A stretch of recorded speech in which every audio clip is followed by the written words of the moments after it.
Morning students, welcome to my channel. I Neelam am here. Today I am going to teach you history chapter number 2, New Kings and Kingdoms part 2. Today you are going to learn about prashastis and land grants. Prashastis contain details of the rulers that might not be true. राजा की प्रशंसा के बारे में कुछ भी जो लिखा होता था उसको क्या कहते थे? प्रशस्ति. हिंदी में आप बोलते हैं ना प्रशंसा, तारीफ करना, तो प्रशंसा से ही बना ये प्रशस्तिस. They tell us how rulers wanted to depict them as high and mighty. जो रूलर्स जैसे अपने आप को दिखाना चाहते थे ताकतवर और उनकी जो प्रेस्टीज, तो वैसे ही वो लिखवाते थे. These were composed by learned brahmanas. और ये उनकी प्रशंसा के बारे में कौन लिखता था? ब्राह्मण्स लोग. कौन लिखते थे? ब्राह्मण्स.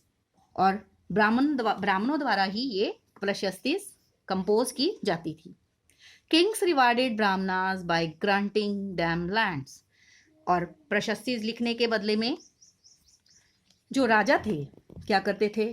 खुशी से उनको जमीन दे देते थे. Granting them lands. So today you are going to learn about prashastis and land grants. Okay.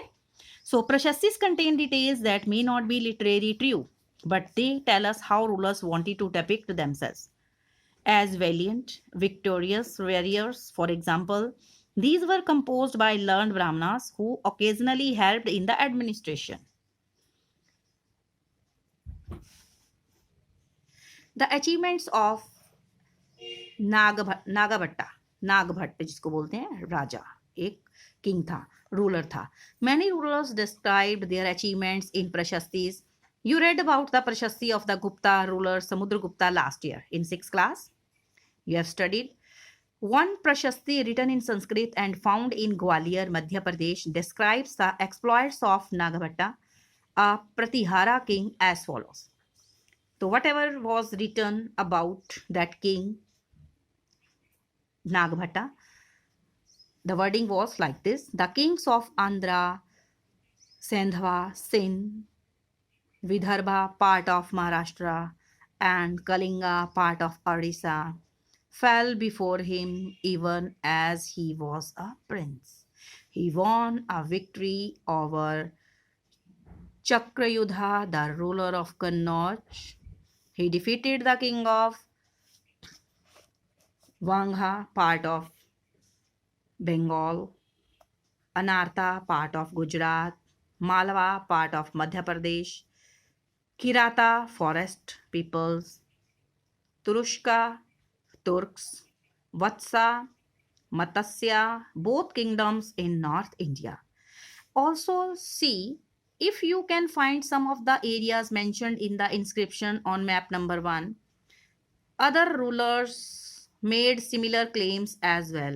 Why do you think they made these claims? The other rulers who made such claims also wanted to be presented as valiant, victorious warriors. That's why they made such claims. Then kings often rewarded brahmanas by grants of lands. These were recorded on copper plates, which were given to those who received the land. जब राजा ब्राह्मण लोगों को जमीनें देते थे तो वो सारी रिकॉर्ड्स कहाँ होते थे? ये कॉपर्स की प्लेट्स पर. These are copper plates. This is a set of copper plates recording a grant of land made by a ruler in the 9th century, written partly in Sanskrit and partly in Tamil. The ring holding, this is the ring holding the plates together is secured with the royal seal to indicate that this is an authentic document. अब तो जैसे registry वगैरह होती है ना जमीनों की, तो लेकिन पहले ज़माने में जब ग्रांट में जो राजा लोग देते थे तो जो भी रिकॉर्ड था वो कॉपर की प्लेट्स पर होता था. ओके. और उस पर प्रॉपर सील होती थी, रॉयल सील होती थी, जो ये शो करती थी कि ये एक ऑथेंटिक डॉक्यूमेंट है. Then what was given with the land? This is part of the Tamil section of a land grant given by the Cholas. We have demarcated the boundaries of the land by making earthen embankments as well as by planting thorny bushes. This is what the land contains: fruit bearing trees, water, land, gardens, and orchards. फूलों के here gardens फूल और orchards होते हैं फलों के बाग. Trees, wells, open spaces, pasture land, a village, and hills, platforms, canals, ditches, rivers, safe-laden land, tanks, granaries, fish ponds, beehives, and deep lakes. He who receives the land can collect taxes from it. He can collect the taxes imposed by judicial officers as fines, the tax on bitter leaves, that on woven cloth, as well as on vehicles. He can build large rooms with upper stories made of baked bricks. He can get large and small well dugs. He can plant trees and thorny bushes. If necessary, he can get canals constructed for irrigation. He should ensure that water is not wasted and that embankments are built. List all the possible sources of irrigation mentioned in the inscription and discuss how these might have been used. When you will look at these inscriptions, you will find that the possible sources of irrigation mentioned in the inscriptions are waterland. These were the inscriptions, okay? Are waterland, wells, canals, ditches, rivers, silt-laden land, tanks, fish ponds, and deep lakes. These irrigation sources might have been used to water small and large tracts of land as per their suitability of providing amount of water to that tract of land.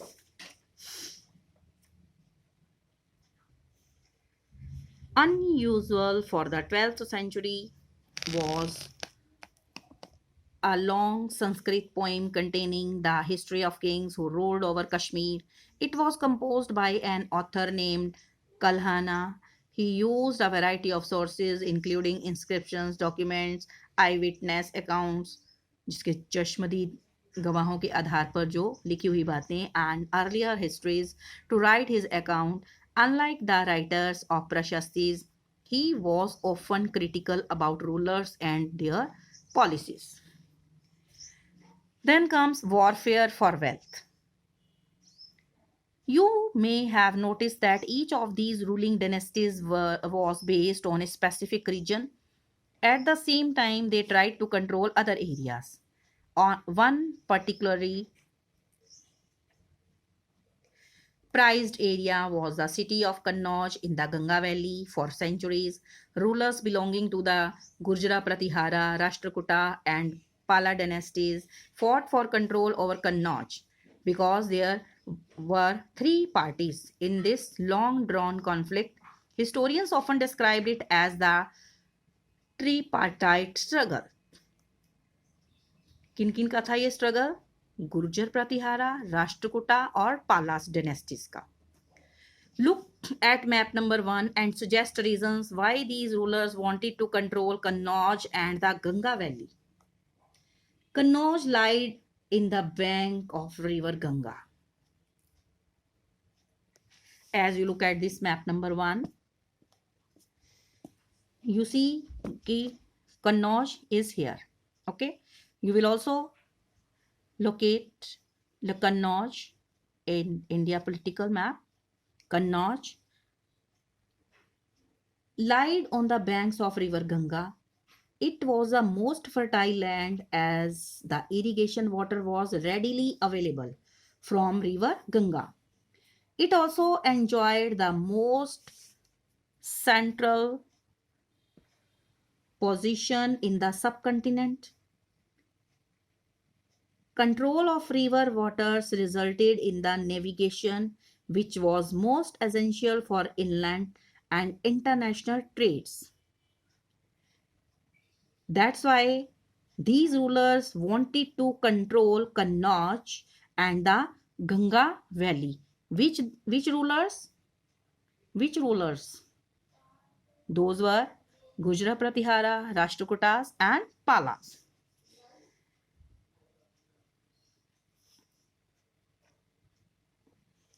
As we will see from pages 62 to 66, ruler also tried to demonstrate their power and resources by building large temples. अब कोई भी राजा साथ जितना भी शक्तिशाली होता था वो मंदिर बनवाता था. So when they attacked one another's kingdom, they often choose to target temples, which were sometimes extremely rich. You will read more about this in chapter number 5. One of the best known of such ruler is Sultan Mahmud of Ghazni, Afghanistan. He ruled from 997 to 1030 and extended control over part of Central Asia, Iran, and northwestern part of the subcontinent. He raided the subcontinent almost every year. His targets were wealthy temples, including that of Somnath, Gujarat. Much of the wealth Mahmud carried away was used to create a splendid capital city at Ghazni. Sultan Mahmud was also interested in finding out more about the people he conquered and entrusted a scholar named Al-Biruni to write an account of the subcontinent. This Arabic work known as the Kitabul Hind, जो भी हिंदुस्तान के बारे में उसने लिखवाया, किससे लिखवाया था? सुल्तान महमूद गजनी ने अल बैरूनी से. Remains an important source for historians. He consulted Sanskrit scholars to prepare this account. Other kings who engaged in warfare included the Chahamanas, later known as the Chauhans, who ruled over the region around Delhi and Ajmer. They attempted to expand their control to the west and the east, where they were opposed by the Chalukyas of Gujarat and the Gandwalas of western Uttar Pradesh. The best known Chahamanas ruler was Prithvi Raj III. He ruled from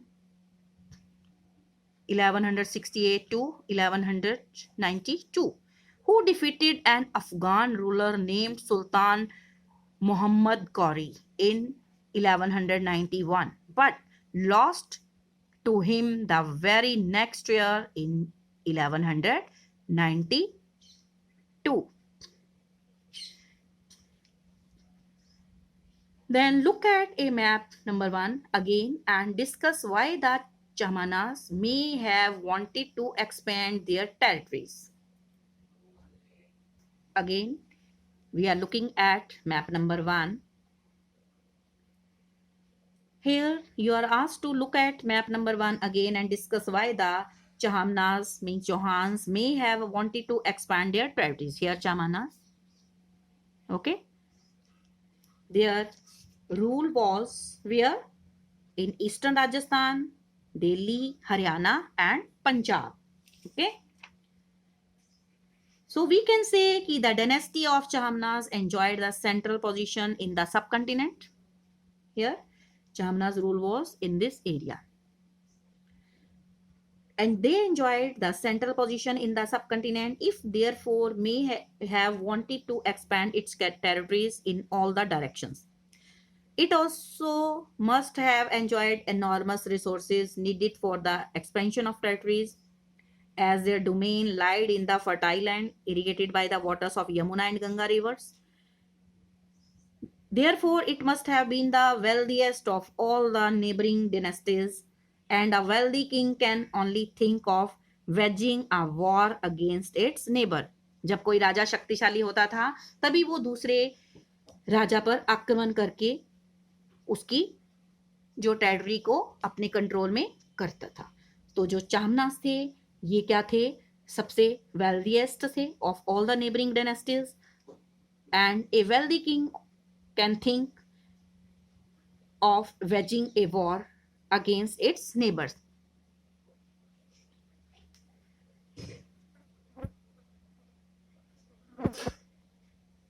Then in the next video, you will study about the Chola kingdom and its neighbors. So this is a closer look, the Cholas, the rule of Cholas. Yes, their rule was where? In Tamil Nadu. In Tamil Nadu. You read about from Oriyur to Thanjavur. Okay. How did the Cholas rise to power? A minor chiefly family known as the Muttariyar held power in the Kaveri Delta. They were subordinate to the Pallava kings of Kanchipuram, Vijayala, who belonged to the ancient chiefly family of the Cholas from Oriyur, captured the delta from the Muttariyar in the middle of the 9th century. He built the town of Thanjavur and a temple for goddess Nihumba Sudhini there.